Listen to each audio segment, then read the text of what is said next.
Hey everyone, welcome back to another Roman Reacts. We are here today to watch another video for you. We're going to be continuing to watch the Fat Electrician videos, but this time this one's a new one.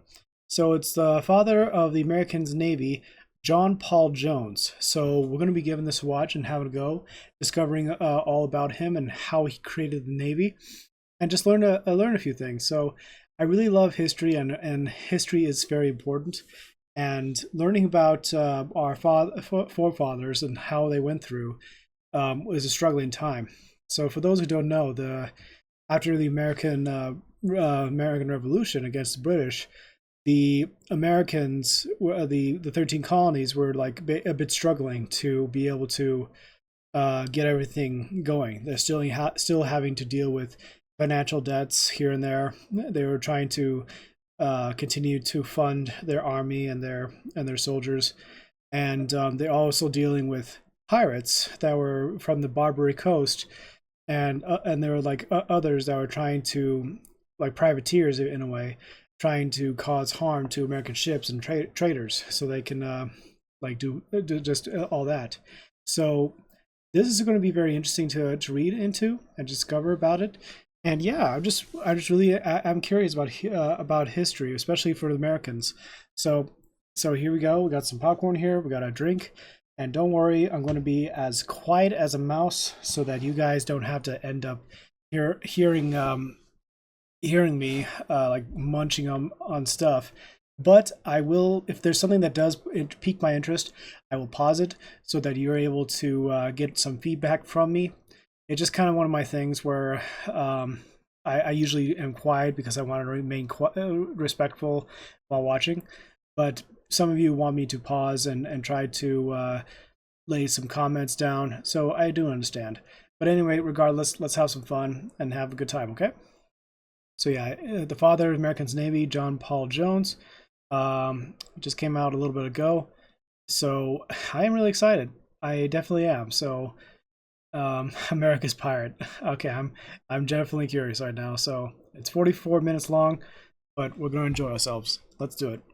Behind every big movement in history, there's a hero, and that hero seemingly gets all of the credit. But behind that hero are other men that were deemed too rough around the edges to get any of the fame. For every George Washington, there's a Daniel Morgan. For every Abraham Lincoln, there's a Cassius Clay. For every Omar Bradley, there's a terrible Terry Allen. And for the United States Navy, there's this man.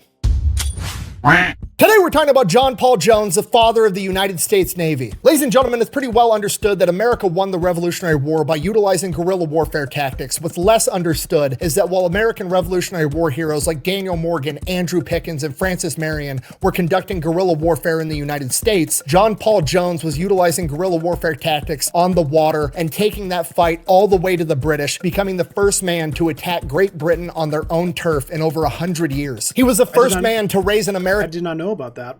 Flag on the first ever U.S. Navy commissioned warship, the USS Alfred. He was there and he participated when the United States Marine Corps made its first amphibious landing in history. He was the first American to ever capture a British warship, and to the best of my knowledge, he was the last American Revolutionary War hero to be brought back home and laid to rest. And we're going to get to it right after a word from our sponsor. Delete me. Where did you get a Galil? IWI sent it to me. You look like you're going to go play the world's most aggressive game of Little House on the Prairie. Maybe I am. Wait, can I come with? That reminds me of the Oregon Trail game. I loved playing that when I was younger. Here's the deal. Super simple, straightforward business model. You give them money, they turn around and make sure the data brokers on the internet aren't selling your personal information. What does that even mean? Okay, here's the entire internet and every free service on the planet inside of a nutshell. Okay, there's a saying, if you're not paying for the product, you are the product. What that means is pretty much anything on the internet that you use, that's a service, whether that be Google, Facebook, Instagram, Snapchat, all of it. Okay, it's all an app. So one of two things is happening. They're either going to feed you ads, and that's how that company makes money since their service is free, or they're going to collect your personal information, then turn around and sell it to data brokers on the internet, and then they're going to turn around and sell it to whoever buys it, and next thing you know, you're getting 17,000 robocalls every single day. And that's where Delete Me comes in. They will look through all the major data brokers and find the ones that are selling your personal information and submit opt-out requests on your behalf, and then they are legally obligated to comply. And then they'll continue to monitor these data brokers, and if they get your information again, Delete Me will submit an opt-out request again. Basically, you're paying Delete Me to get rid of all the downsides of all of the free stuff on the internet, which I think is absolutely worth it. If you want to check them out, I'll have a link and a discount code down below. Let's get back to the video. Okay. Our story begins in 1747 when a young John Paul is born. Note, it is just John Paul, not John Paul Jones. Yet. He was born in Kirkby in Scotland on the prestigious Abbeyland estate where his father was the head gardener. And this is also where he grew up because they lived on the estate because his father was the head gardener, and this gave him a different childhood than many other people. It's this weird dichotomy that John Paul and his family are lower servant class people, but because they live on the estate, they're surrounded by the wealthy aristocrats all day, every day, 24/7. Wow. So John Paul is well educated from a young age. He can read, he can write, he's articulate, he knows how to walk, talk, act, dress the part of an aristocrat, but no matter what, at the end of the day, he's just the gardener's son. You want I should treat him like white folks? No. What's the name of that Peckerwood boy from town that works with the glass? Oh, you mean Jerry? That's the boy named Jerry. You just treat him like you would Jerry. John sees and feels this treatment his entire childhood, and it doesn't take long for him to catch on that he's never not going to be the gardener's son. So he has to come up with a way to change his stars, so to speak. And the easiest way to go about that is for him to pursue a career in the Navy and become a captain of a ship. And captains back then, referred to as masters, are almost always part of the aristocratic, wealthy society. So that's what he wants to do. He becomes an apprentice on a merchant marine vessel at the age of 13 years old. For the next 4 years, between the ages of 13 and 17, he apprentices on a ship called the Friendship, learning anything and everything he can about how to be a good sailor. Then after 4 years, the Friendship ends up getting sold, and 17-year-old John Paul is out of a job and unemployed. So he takes the first job that he can get, which unfortunately is working on a slave ship in the transatlantic slave trade. He does that for several years and he hates it the entire time. He finds the slave trade to be absolutely disgusting, later in his own writings describing it as an abominable trade. Which, while obviously true, it's also worth mentioning that these were pretty progressive views to have in the 1700s, especially for a simple gardener's son. Regardless, John Paul had those opinions, and for that reason, he quits. And when he quit at port in Jamaica. He was halfway through a two-way trip, and he just quit there. He couldn't do it anymore. So now he's basically stranded in Jamaica, so he hangs around the ports looking for a new job that isn't in the slave trade. He ends up meeting Samuel McAdams, the captain of the brig John, who offers him a ride back to Britain if he's willing to work on the trip, to which he immediately agrees. So they set sail, they start making their way back to Britain, and then along the way, Captain McAdams ends up getting yellow fever and dies, which is, horrible, but also at the end of the day, as far as the crew's concerned, not that big of a deal. We have a first mate. There's a chain of command for a reason. The first mate takes over. A couple weeks later, the first mate gets yellow fever and he dies too. Now, just so you know, there especially there's certain diseases that when the Europeans came over across the Atlantic and headed over, they did bring certain diseases over. However, they also were introduced to new diseases that were undiscovered that lived in the region due to mosquitoes and other critters and animals that they just didn't have the means to get healthy from. So it was really, really difficult. So yeah, I just thought I'd at least mention that. That sucks also. However, there's probably a third guy in the chain of command that's now going to take over. But there isn't. You see, at this point in time, being able to navigate on the ocean was kind of like protected tradecraft. They didn't want everybody on a ship knowing how to navigate the ocean. So usually it was just the captain and the first mate that actually knew how to do it, and everybody else was just kind of following orders. So now the two dudes that had the skill to navigate their way back home are both dead, and nobody knows what the fuck they're doing, and they're basically stranded out at sea. But luckily, the 20-year-old kid they picked up in Jamaica had been studying to be the best sailor that he could for the past 7 years, and he actually knew how to navigate the ocean. He takes command of the ship, brings it all the way back to Britain, no problem. The owner of the brig John finds out what happened. He hears about this 20-year-old hotshot they picked up in Jamaica that was able to navigate his ship from being lost at sea, and he figures, fuck it, I'm just gonna make this kid the captain, and that's exactly what he does. John Paul is now master of the ship. He has changed his stars. He should be in the aristocratic class now. But the brig John is a really small ship. He needs to keep working as a captain and work his way up so he's a captain of a much larger vessel, and and that'll cement his role as a gentleman.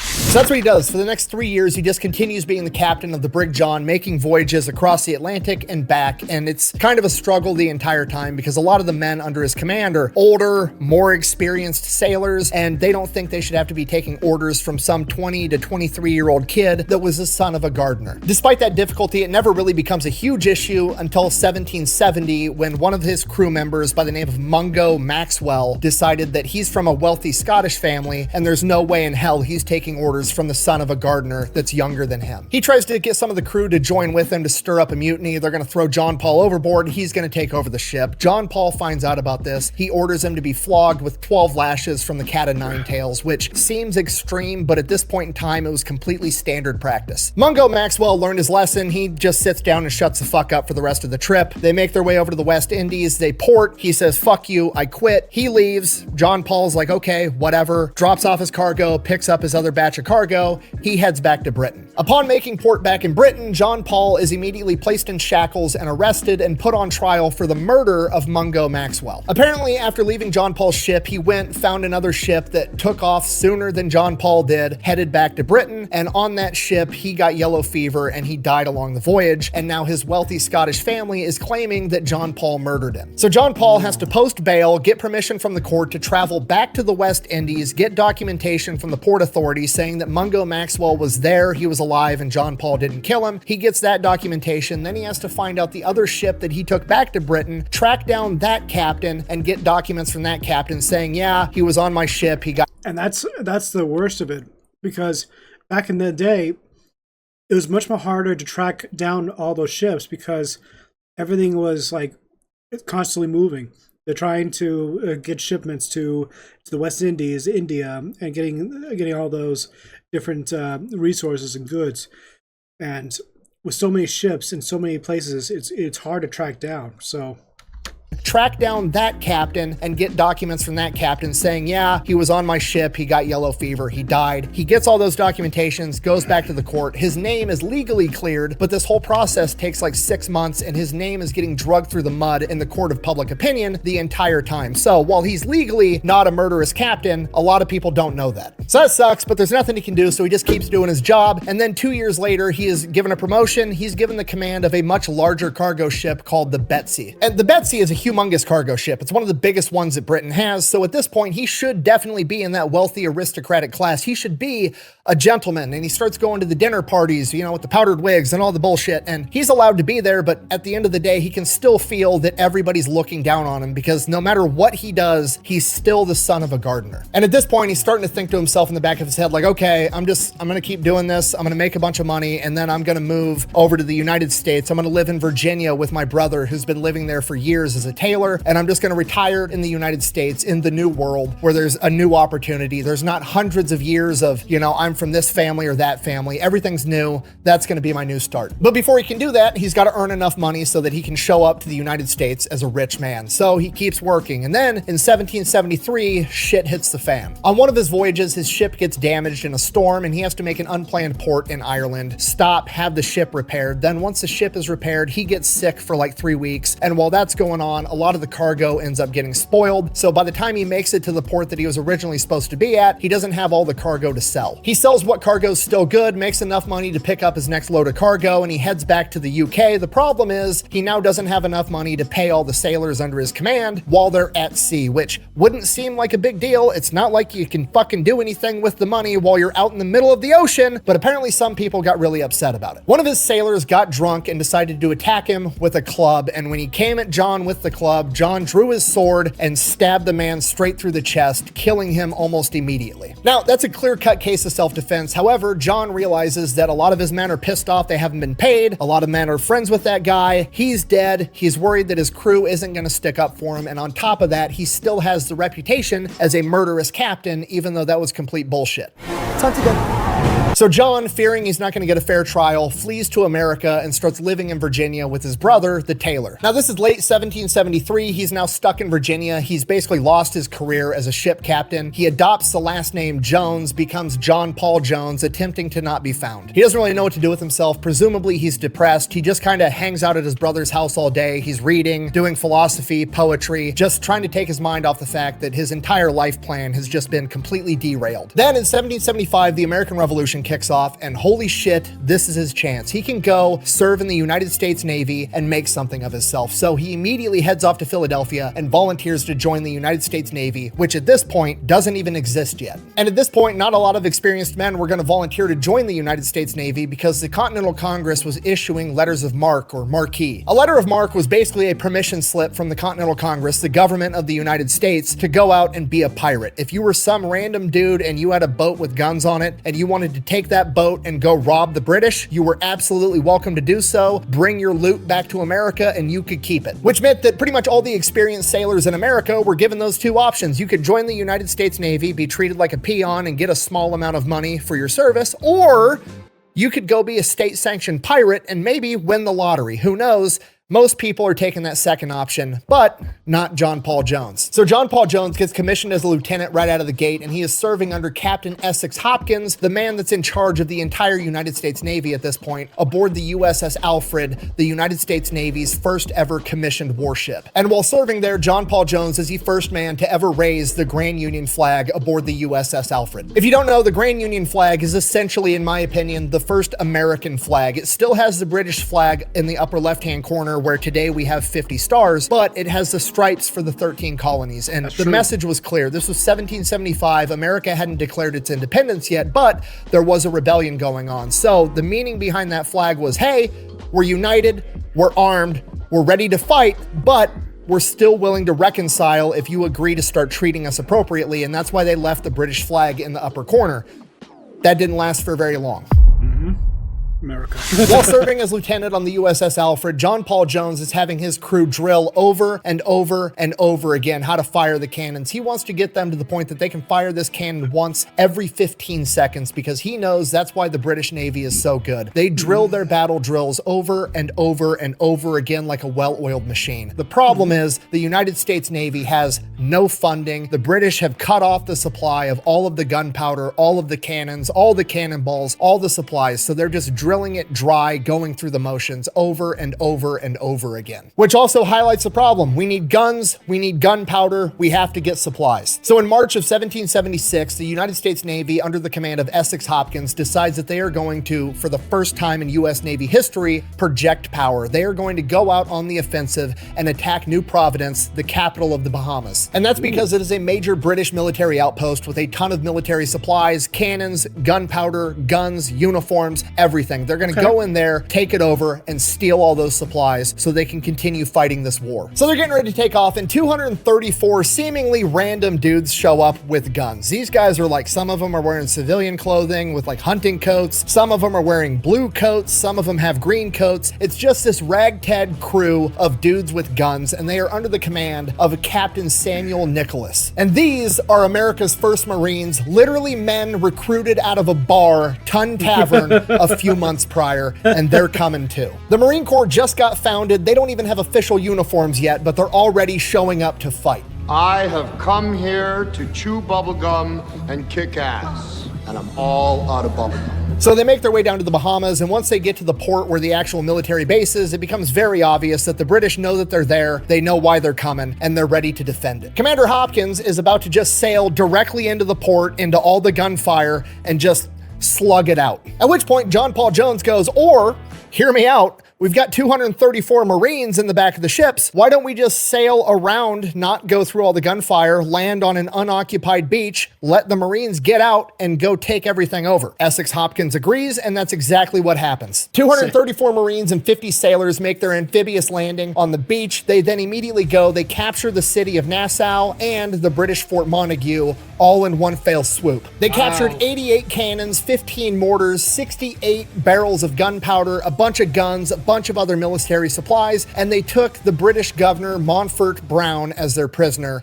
And Montfort Brown would later complain that the Marines and the Navy men drank all of his booze out of the governor's palace, officially cementing the American military tradition of win, get hammered, repeat. From here, they make their way back to America. John Paul Jones is promoted to captain, and he is given control of the USS Providence, a 12-gun sloop. The only problem is the British Navy has put up a blockade, essentially trying to... For those who don't know about a sloop, the sloop is basically a single line of... It's compared to like regular frigates and other the galleons and ships like that. A sloop is basically a very low to the ground ship with only like a top row of guns, and it's not a very large ship, but it's very fast.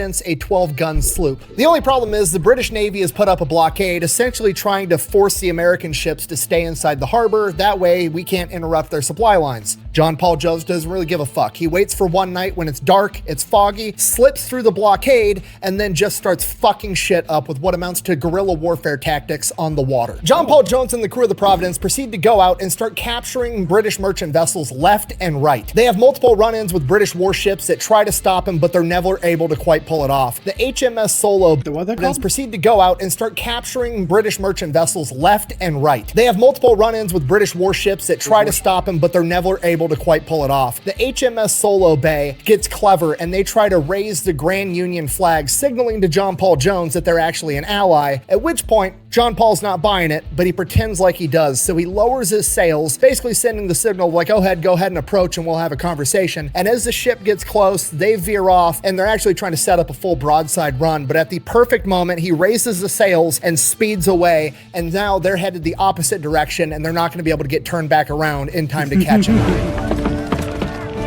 Thank you, Commodore, for getting us ready to make way. On another occasion, the HMS Millstone chases him for 8 hours straight, shooting cannons at him the entire time, and they miss every single one of them. And on the 8th hour, right as it becomes apparent they're not going to be able to catch him and he is going to get away, he orders one of his Marines to fire a single musket shot to compliment the captain of the HMS Milestone on his beautiful marksmanship.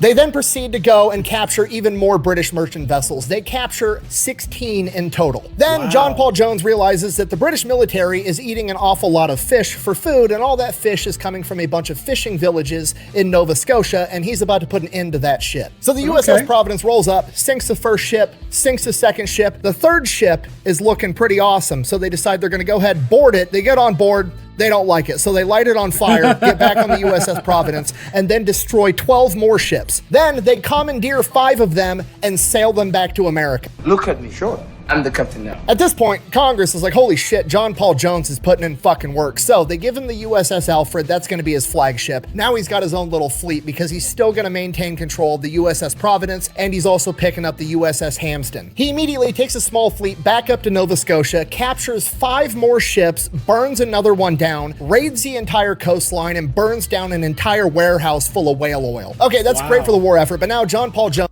So for those who don't know about what whale oil, it's basically back in the day they had to a lot of times whale oil was used for a lot of essentials that they needed during the time, and on top of that, like it was also there was like a tons of unique resources that was used at the time as well, and it was quite valuable, dangerous but quite valuable.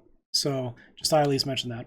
And burns down an entire warehouse full of whale oil. Okay, that's great for the war effort, but now John Paul Jones has a huge problem on his hands because the American Navy's having a big issue with recruiting because everybody's opting to go where all the money is, and that's in privateering under a letter of marque. So he was shorthanded when he left America, and now that he just picked up 5 more ships, he's absolutely shorthanded. So he ends up recruiting people from Nova Scotia to operate some of these ships for him. That's fine. Next mission, he receives word he needs to go to a coal mine in Nova Scotia, sail up there. There's a bunch of American prisoners being held there by the British military. He needs to launch a raid and free them. On the way there, they run across a massive British transport ship called the Malesh. So he pulls right up with his Marines, boards the ship, takes it over. On board, there is 10,000 winter uniforms for the British. Commandeers the entire vessel, continues towards the objective. By this point, the USS Providence is in rough shape, and so is its crew. Everybody's overworked. The Providence is leaking. They want to turn back, but John Paul Jones is like, no, we got to keep moving forward. Just keep it together. We're going to get through this. He gives a speech. He feels like he improved morale. Apparently he didn't, because the USS Providence basically has mutiny. They turn the ship around in the middle of the night and they flee. That sucks, but he still has the Alfred, still has the Hampton, and he's got all the other fishing vessels and that transport that he captured. He continues on his way to Sydney, Nova Scotia to free these prisoners. He gets to Sydney, Nova Scotia, finds out the prisoners have actually switched sides and they're now working for the British, very similar to how the Nova Scotia people are now working for him on all his captured vessels. So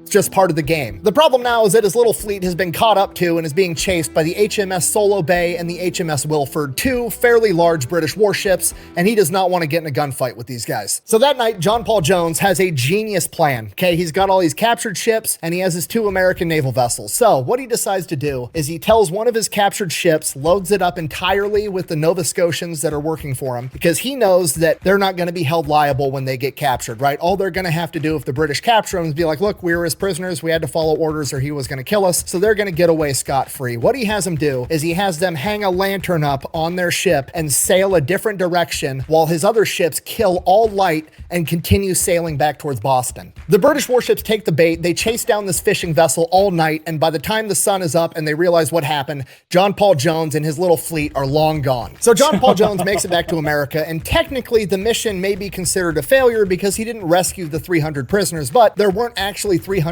prisoners to rescue because they had switched sides. He captured all these naval vessels, and more importantly, he captured those 10,000 winter uniforms, which had a humongous impact on all of America. Those 10,000 winter uniforms were then worn by the American forces at Valley Forge during winter and kept them from freezing to death, and they are the exact same uniforms that Americans wore when they crossed the Delaware River on Christmas. Now at this point, John Paul Jones is kicking ass, right? He's doing more for the war effort on the naval front than literally anyone else in the entire US Navy. And in his mind, he's thinking, they're going to make me the first admiral in American history. This is going to be fucking awesome. He gets back to Boston. He finds out not only is he not going to be made an admiral, he's actually getting demoted. Apparently, in John Paul Jones' absence, aka while he was out winning a war, the government decided that they should have a comprehensive list of their naval officers and how important they are and base rank off of that. And for some reason, John Paul Jones is ranked 18th. And every single man ranked higher than him on this list is ranked that high because they're either friends with somebody or they're somebody's kid. Basically, it's the same bullshit the British were doing with their aristocracy. It's basically, it essentially just shoehorned him to the side while the others played favorites, basically. That's so dumb. They're rewarding connections and not ability and merit and getting the fucking job done. So John Paul Jones is absolutely pissed. They take away his fleet, they take away the USS Alfred, and they give him a smaller sloop called the USS Ranger and give him orders to sail to France, where he is going to meet up with Benjamin Franklin, where he is supposedly going to pick up a new frigate, an actual warship with a ton of guns. So there's a little bit of a silver lining. He makes his way over to France. London. So he sails across the Atlantic, he's about to France, and then one of his spotters sees 17 sails off in the distance, and he's thinking, surely, this is a British supply convoy, we're gonna fuck all them up, then we'll go to France. And the crew's actually pumped about this, because by this point in the war, the United States government had decided that whenever a US Navy ship captures a British ship, the crew would get a portion of the money that they captured, and this was gonna help them with naval recruiting, so not everybody wanted to go be a privateer and do a bunch of pirate shit. So the crew's pumped, they're ecstatic, they're chasing down this supply convoy, they're all gonna make a bunch of money, it's gonna be awesome. They get up on this supply convoy, and they have the oh shit moment, because yeah, it's a big British supply convoy, but it's being escorted by the HMS Invincible, a massive British warship with 74 fucking cannons on it. We're all gonna die together out here. You're a good group of boys to die with, I'll tell you that much. Now they're kind of screwed because they approach the convoy from the rear, so if they peel off and turn around, the HMS Invincible is probably gonna see them, and they're gonna chase them down, and they're absolutely gonna sink them. So John Paul Jones, master of fuckery, immediately pulls down anything that would signify that they're Americans and just pulls in with the rest of the convoy and pretends to be a British merchant ship all day long until nightfall. And then under the cover of dark, he turns the ship around and goes straight to France. They make a clean getaway. Nobody knew they were even there. So the USS Ranger and John Paul Jones make it into France on December 2nd, 1977. And pretty much as soon as they get there, he finds out that the French gave away the frigate to somebody else. You what? Perfect, great. Sailed across the Atlantic Ocean for literally nothing. This is fantastic. So he ends up linking up with Benjamin Franklin. They end up becoming buddies. He's hanging out with all the aristocrats in France, rubbing elbows. And eventually he realizes he's not gonna get the ship he wants. So he's like, fuck it. Why don't you guys just cut me loose and let me go do my thing? And that's exactly what he gets. The orders he receives are, and I quote, distress the enemy. And that's exactly what he do. Britain is already writing newspaper articles about John Paul Jones basically being a pirate after raiding Nova Scotia. They want to see a pirate. He's going to show them what a pirate does. He absolutely covers the deck of the USS Ranger in swivel guns. He gets his hands on every musket and blunderbuss he can find, loads up on Marines and sailors, and sets off towards Whitehaven. Whitehaven is a major port that he's familiar with that's going to have hundreds of ships in its harbor, a major coal outpost, and he is going to go there and try to burn down every ship in the harbor. He is going to be the first man to attack Britain on its own home turf in over 100 years. And that stat's cool to say and all, but you need to appreciate the real strategic genius of what he's actually about to go do. By attacking Great Britain on its own home turf in 100 years, nobody is alive today in Great Britain at this point in time that has ever seen Britain be attacked ever. So if he can pull this off, it's going to be absolutely huge. It's going to freak out the British population, and it's going to send the message to the British like, hey, you guys are busy projecting your power all the way across the Atlantic Ocean. You're taking your massive navy and you're sending them over to America to mess with us. And if you do that, we're going to send people to mess with you. And that's going to force the British Navy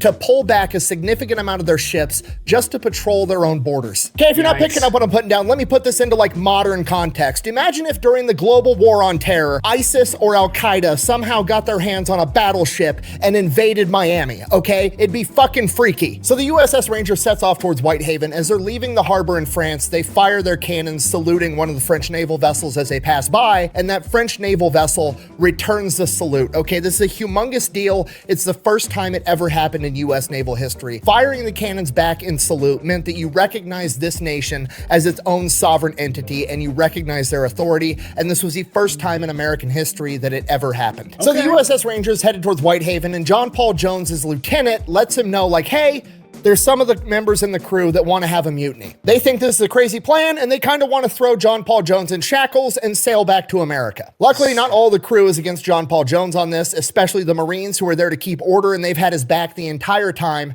They kind of tamp down the mutiny and continue towards Whitehaven to go on this mission. So they arrive there on April 23rd, 1778, and early morning hours, he has to make a decision how he's going to go about this. And what he figures is he can't take the whole crew out because half the crew's mutinous, so he's going to end up leaving the Marines with the ship because he doesn't want to leave the mutinous crew there. He doesn't want to take them with him because he doesn't trust them. He doesn't want to leave them there alone because they might steal the ship and leave him stranded. So the Marines are going to stay there with the mutinous crew, hold them on the ship, make sure they don't leave John Paul Jones and the men that he has loyal to him. So he's going to go out in rowboats in 2 groups of 15. You got John Paul in one group, and then you got 15 sailors in the other. John Paul Jones is going to take his men. They're going to scale the walls of the fort. They're going to sneak in, kill the guards if they have to, and then they're going to take nails and they're going to hammer them into the ignition holes of the cannon, rendering the cannons absolutely useless so that they don't get shot at. And while that's going on, the other crew is going to go out to the harbor with lanterns and burn every ship to the ground. So John Paul Jones and his crew go, they scale the walls to the fort, the guards are asleep, he's trying to be quiet, doesn't kill them, doesn't fire a shot, trying to be stealthy, goes in, renders all the cannons completely useless. So at this point, John Paul Jones is thinking, okay, good, that's taken care of. Now he's going to go out in the harbor and help the rest of his men burn 100 ships down. He looks out into the harbor, there is a distinct lack of shit on fire, so he goes out there, he's looking for his men, he's like, what the fuck is going on? And then he starts hearing alarms going off. The people in the town are waking up, they realize they're being invaded, and they're setting off alarms. He finally finds his other group of men, and half of them are drunk, and he's like, what the fuck is going on? It's raining, the lanterns couldn't light very well, they were trying to light ships on fire, they got one ship to actually start burning, it didn't even burn down all the way because everything's raining and wet, and they couldn't get a fire started. So apparently, the other group of sailors said, fuck it,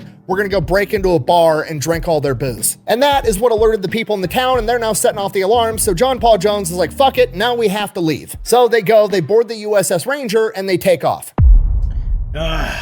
So they make their clean getaway. At this point, John Paul Jones is like, all right, not exactly what I have in mind, but we're doing pirate shit. What should we do next? We're in Whitehaven. That's really close to St. Mary's Isle. St. Mary's Isle is where the Earl of Selkirk lives. We're going to be able to make it there in a couple hours. So we're going to go there. We're going to kidnap the Earl of Selkirk, and then we're going to trade him for a bunch of American prisoners. And that's going to send a message that we're actually targeting British nobility now. So they get in, they break into the Earl's estate. He's not home, but Lady Selkirk is.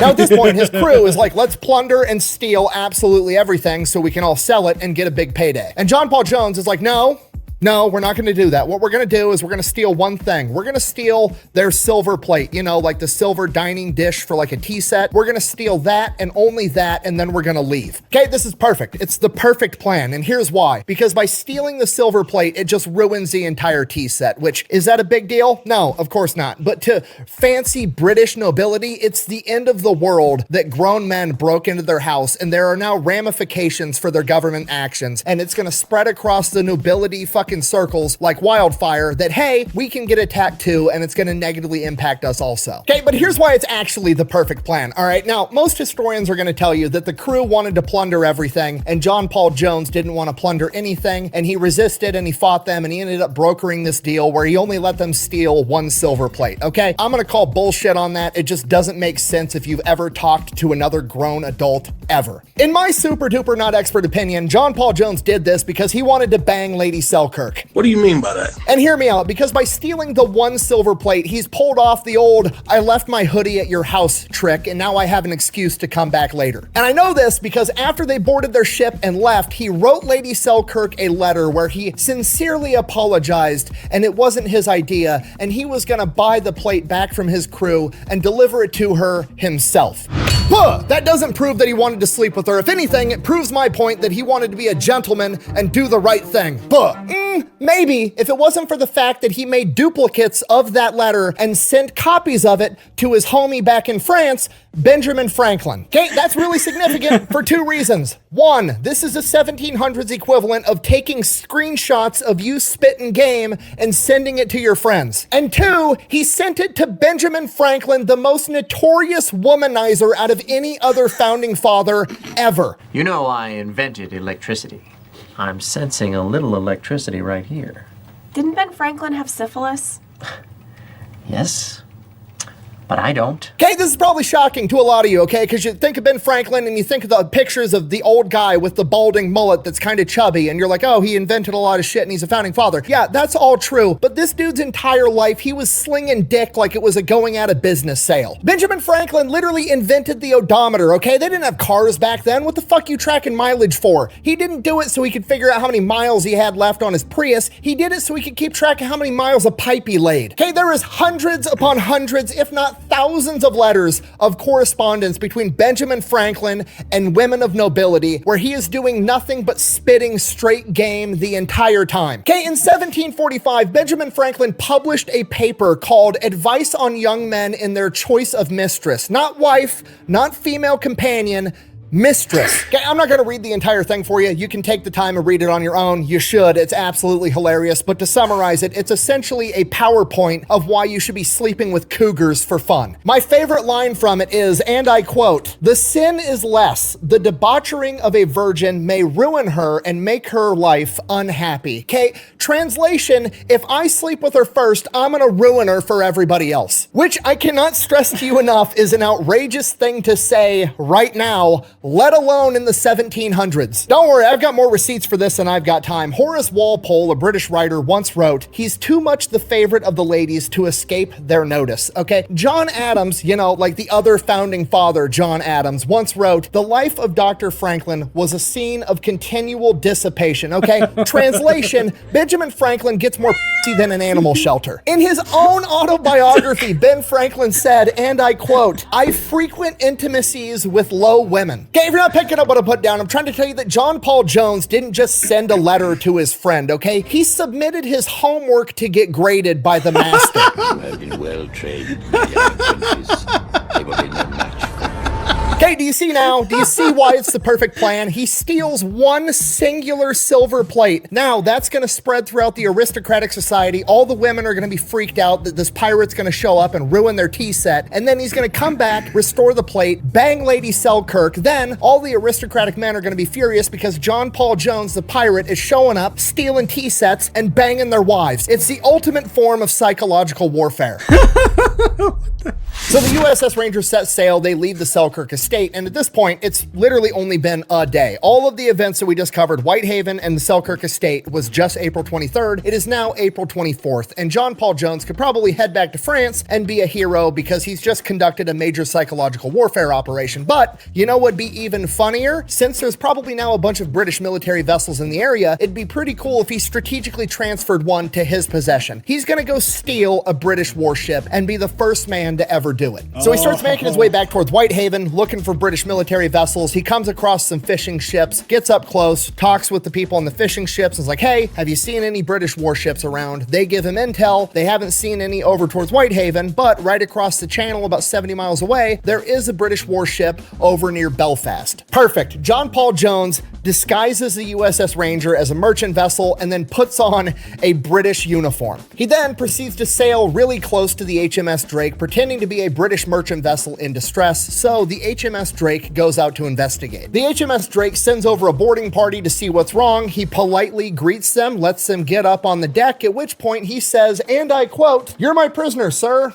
And I'm John Paul Jones." They then raise the American flag, which essentially forces the HMS Drake to engage them in open water. Now here's the tricky part. John Paul Jones doesn't just want to sink the HMS Drake, he wants to capture it and tow it back to France. Luckily, he's got Marines and he knows how to use them, so they start dancing around the HMS Drake and he gives the order to his Marines to use their muskets and start picking off every officer and every man above deck. After an hour of combat, John Paul Jones's men have sustained 6 casualties and the British 42, including all of their senior leadership, at which point the HMS Drake is forced to surrender. John Paul Jones is now the first American to capture a British warship. But what good is that if nobody knows about it? So he doubles back, goes back to the fishermen that originally gave him the intel, sails up next to him, gives them a cut of the sail and a bunch of gold, and gives them instructions to go tell the story to everybody that'll listen. You just make sure people know what happened here today. He then sails back to France, and he is a fucking hero, and it is a massive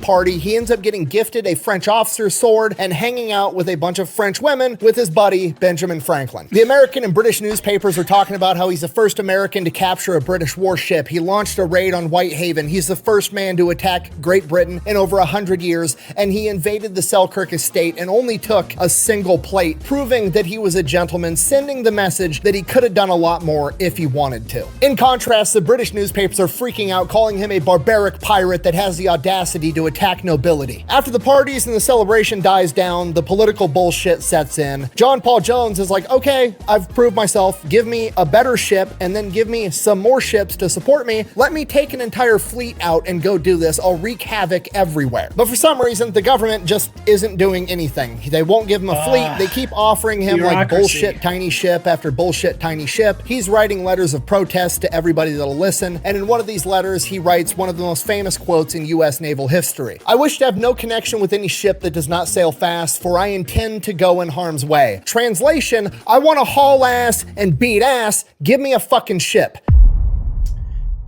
After like 6 months, they finally give him a 42-gun ship that he renames the Bomb Richard, which translates to the Poor Richard, which is a play on Benjamin Franklin's Poor Richard's Almanac. In addition to that, they give him 4 other smaller ships and 380 men, and he now has his own little fleet. And on October 17th, 1779, they leave.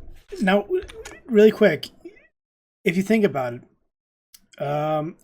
especially when you think about it, the way that the ships, like there's hundreds upon hundreds of ships, it's British warships doing their thing, patrolling, doing all that. It's basically the same equivalent to, like, in a way, to make it more simplified. Think of the Imperials in the Star Wars universe and their ships trying to look around, finding rebels and everything else. And he has his miniature fleet, and he's going to do what he can with it to cause as much havoc as possible.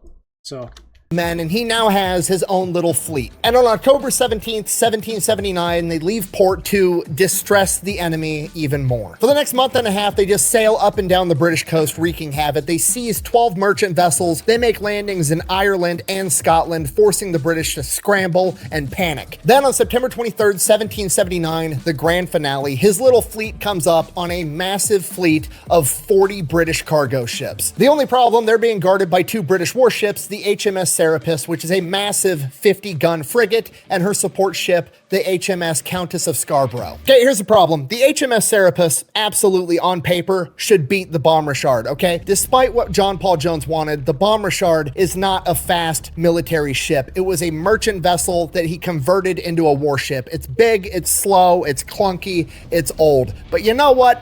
Fuck it, he's got Marines, we're gonna figure it out. So John Paul Jones is gonna take his weakness and turn it into a strength. What's his weakness? He doesn't have a ship that's that great. He doesn't really care about the ship. That's actually a strength. You gotta realize this is vehicle on vehicle combat, okay? If you're having road rage with some dude in a Lambo and you're driving a 1994 clapped out F-150, you think you're gonna let the dude in the Lambo win? No, you have nothing to lose. So John Paul Jones opens up the fight by pulling up right next to the Serapis and lashing the ships together. John Paul Jones has just turned this into a close quarters slugfest, and he's got Marines. They're opening up with their muskets, their blunderbusses, they're throwing grenades. It is a shit show. The Serapis is opening up with its cannons, blowing the Bomb Richard to smithereens, at which point it becomes obvious the Bomb Richard is gonna sink. The British officer yells over to John Paul Jones, "Are you ready to surrender?" To which he famously replies, "I have not yet begun to fight." He then orders the entire ship to board the HMS Serapis, and they engage in close quarters combat for 3 hours. John Paul Jones and his crew win, forcing the British to surrender on their own vessel. He then cuts the Bomb Richard loose and lets it sink.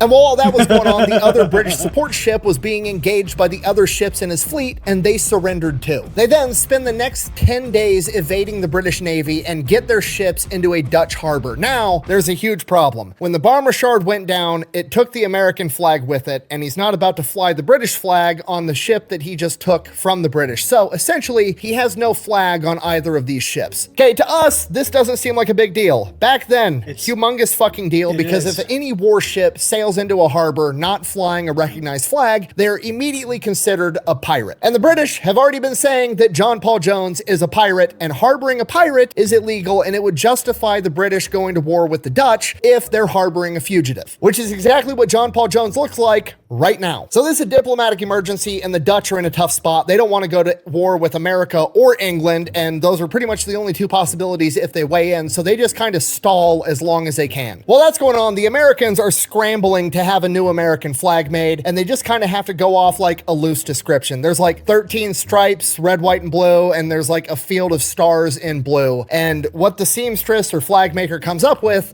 is the Serapis flag. And they're like, fuck it, that's close enough, fly the colors, diplomatic emergency solved. Wow. And from here, everything goes to shit. John Paul Jones is ordered to turn over the Serapis to the French, because technically they're the ones that gave him the Bomb Richard and financed the entire endeavor. So that's their ship now, and he is then sent back to America. Once he gets back to America, he is given a golden medal by Congress, which is the equivalent to a Medal of Honor back in this point in time, similar to the one that Daniel Morgan was given, because the Medal of Honor didn't exist yet. He is then pretty much stuck behind a desk on administrative duty, because the United States Continental Congress doesn't think that they actually need to have a strong naval presence once the war is over, and the war is winding down and it's looking like America's gonna win. John Paul Jones continues to advocate and is very adamant that America should have a massive, strong, powerful navy, but nobody wants to listen to him. The American Revolutionary War comes to an end, and the Continental Navy is essentially disbanded because America has no interest in having a navy other than defending its own shores, and now John Paul Jones has nothing to do. Then in 1787, Catherine the Great of Russia comes knocking, because she's fighting the Russo-Turkish War, and she needs experienced sailors to go help her win this war, and John Paul Jones gets the offer and he takes it. With the permission of Congress, he goes over, he fights for Russia, fucks up the Ottoman Empire, and politics strikes again. They don't want some foreigner getting all the credit for these massive, successful naval engagements, so they end up giving the credit to some other dude that's politically connected. Fuck me, right? On top of that, guess which other country Catherine the Great is recruiting naval officers from? The British. Guess who hates John Paul Jones? The British. The British. Because of that, they then frame him and claim that he assaulted a 12-year-old girl, which did not happen. Almost every historian agrees on that. But the scandal was so big and so large that Catherine the Great determined that it just wasn't the political impact of taking Jones's side, so she cuts him loose. John Paul Jones then retires to Paris, France in 1790 because he knows the most people there and he had the most fun there with Benjamin Franklin. He's writing back to the United States, offering his services, offering to help them found a United States Navy and build up the Navy that America should have, and nobody wants to listen. And then 2 years later in 1792, John Paul Jones would pass away from kidney disease and is buried in what amounts to an unmarked grave in obscurity in France, where he remained for over a century. It wasn't until 1899 that America's French diplomat, another war hero that had earned the Medal of Honor, Horace Porter, spent 6 years trying to track down his remains, and he finally did it in 1905. Then, under Teddy Roosevelt, his remains were exhumed and transported back to America, with an inscription that reads, John Paul Jones, 1747 to 1792, U.S. Navy, 1775 to 1783. He gave our Navy its earliest traditions of heroism and victory. Wow. And that is the story of John Paul Jones, the father of America's Navy. He is credited with capturing or sinking at least 46 enemy ships, killing over 3,000 enemy combatants, and taking over 2,000 prisoners. He was the first man to raise the American flag over the United States Navy's first warship. He was there when the Marine Corps made their first amphibious landing. He is the first man to invade Great Britain in over 100 years, and he is the first American to capture a British warship. And yeah, he actually got that silver plate back to Lady Selkirk. I like to think he got lucky. She later described him as noble. So in conclusion, that's John Paul Jones, and it's a name you should remember. Thanks for watching. Best way to support the channel is go buy some merch over at thefatelectrician.com. Quack bang, out. That's incredible. That's incredible. Just when I think I hate politicians enough, they prove me wrong. Yes, politicians get in the way of almost everything and they just ruin it. Seriously. Oh my gosh. What an incredible story. Especially for one of America's founding of the Navy, basically. His actions are what led to so many victories for the Americans at the time, and are able to just continuously prove time and again that what they were able to do worked. And like that was basically what they needed to be able to get through. It's almost criminal to like how the end of his life, after he did all this work, that he was basically denied from politicians again and again to like continue to create a regular Navy for the Americas, and like it just basically faded into obscurity. And like props to the man for finding his grave and finding out so that they were able to bring him back and give him proper burial. So that's incredible. What an incredible story. And just learning what he did, where he all went through, is just phenomenal. Because with America, with the ships at the time, like I said, the British Navy was superior in all aspects. And all he can do was just be able to guerrilla tactics, destroy as many ships as he could, or capture any as he could, and just do what he can. So props to him. Props to the man who managed to get through that, and being able to do all this to help win the American Revolution against the British. Because my gosh, that's just incredible. So anyways, guys, I hope you enjoyed. I hope you had a great time watching with me. I'll post a thing down below in the description for the original link for you guys to check out. You can check out Fat Electrician up here. I'll be sure to post a thing for him as well, because I like to give credit, because this is just incredible stuff. You can also check out a random video over here, including the subscribe button. Love to continue to grow. Let's try to hit to 10K. It would be amazing if we can do that. And I'll catch you all in the next one very soon. Thank you again. Let's get back to doing reactions and have some fun, okay? So, Romans, salute. If you like Romans content and wish to see more, like and subscribe to continue to support the channel.